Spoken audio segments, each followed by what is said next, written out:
만약 당신이 머리 스타일, 집, 심지어 가족의 미래까지 국가가 통제하는 나라에 산다면 어떤 일이 일어날까요?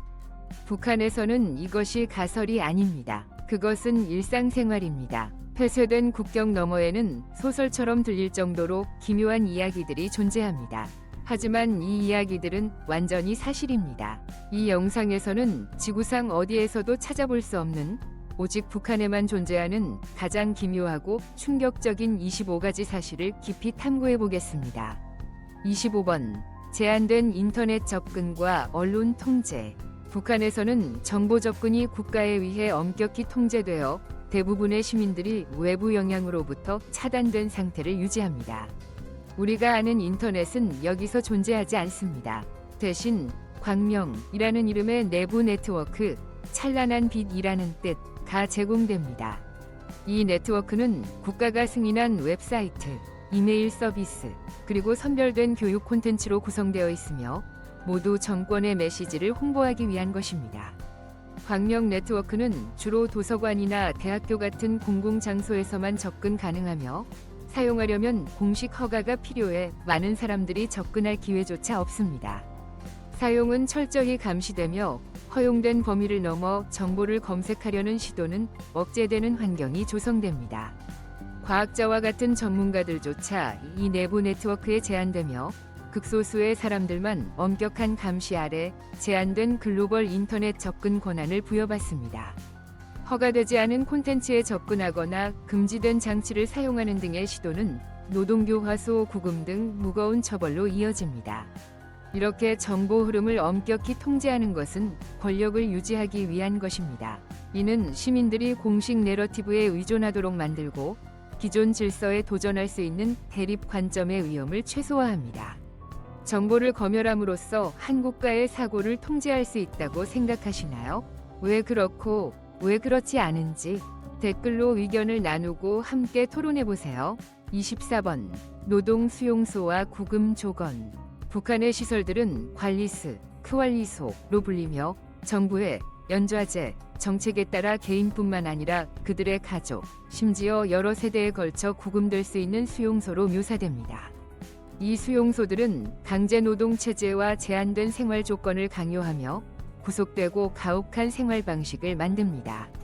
남성들은 주로 광산에서 노동하고 여성들은 농업이나 섬유 생산에 종사합니다. 불충으로 간주되는 사소한 행동조차 장기 구금으로 이어질 수 있습니다. 당국은 이러한 수용소의 존재를 부인하지만 위성 이미지와 직접적인 증언들은 세계의 주목을 끌었습니다. 2024년까지의 보고서에 따르면 구금은 여전히 계속되고 있으며 극도로 엄격한 감시 환경에서 사회적 안정성을 유지하기 위한 포괄적인 통제 수준을 보여줍니다. 23번. 처벌 정책의 다세대 영향. 북한의 3대 정책은 집단적 책임을 강제하며 한 개인이 범죄자로 간주되면 그들의 가족 구성원, 심지어 후세대까지 그 결과에 영향을 받을 수 있습니다.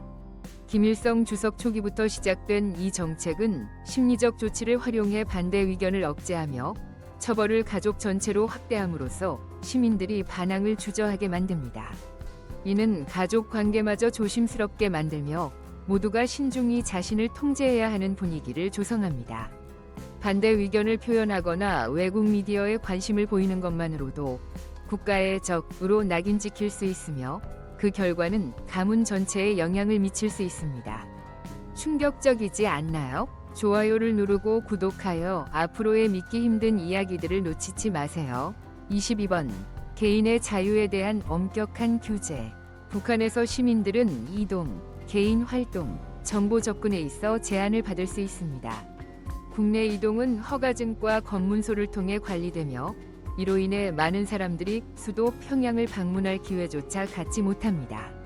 평양은 선별된 집단에게만 개방되는 발전과 번영의 이미지를 보여주는 전시 도시 역할을 합니다. 다른 지역의 삶은 이와 완전히 다를 수 있습니다. 컴퓨터 소유나 인터넷 접근 같은 몇몇 개인적 자유는 선별된 집단에게만 허용됩니다.